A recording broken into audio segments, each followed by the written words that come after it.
Good morning everyone, welcome back. Today we're out at Runswick Bay, a gorgeous little town in the background you can see on the cliff. We are out about 1 hour after the high tide, a day after all of the big storm of Babet has just gone through, and so we've still got some pretty big surf coming in, which means that the beach is a little more challenging than I would have liked, but it does mean that there should be some stuff washed out.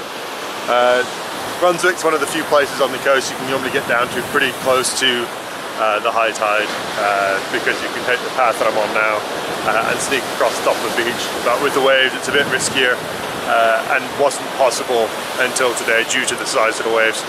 So we're going to make the most of it today and see what we can find.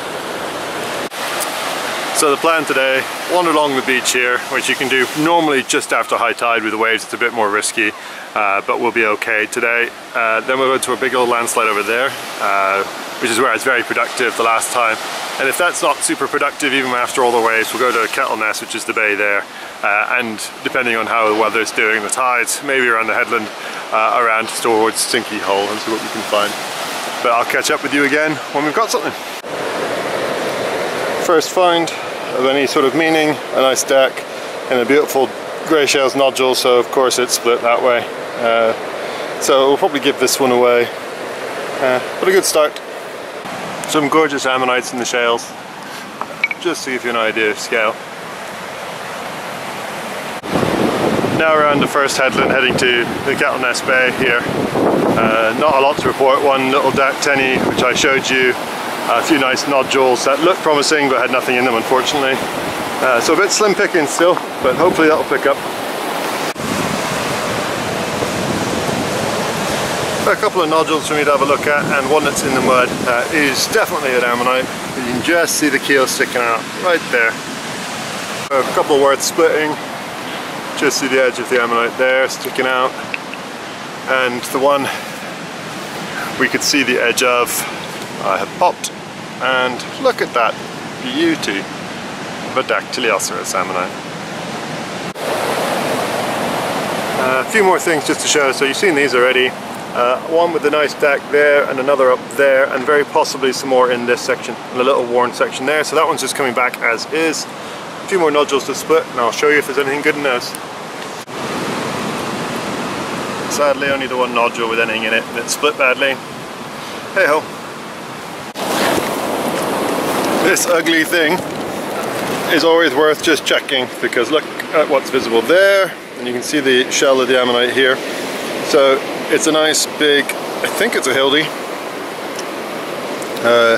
Looking at that keel, it might have some fun calcite going through it, which might make it an interesting prep, but I think that might be okay once we get out underneath this. That's all a bit water worn. So I'm going to take that one home as is.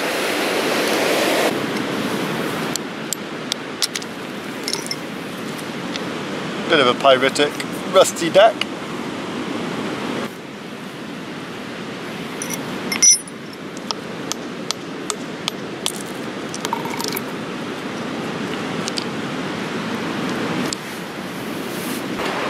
I'm going around the headland, picked up this little bit of what I think is bone or fish bone, but it's got an unusual ridge texture at the top here. So I'm going to take this one home and see what we can do with that.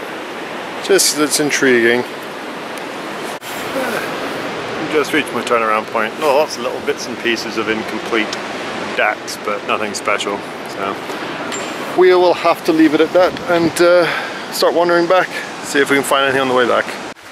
Back at the car, absolutely knackered. Didn't get to hunt anywhere near as long as I wanted around the far end of Kettleness and into sort of Stinky Hole direction. Just had to get back, had to get to the car, have to get home for pub quiz, priorities, you see. But I'll be back hopefully end of next week with some more hunting, and we'll get the fossil before and after videos coming up soon. Cheers!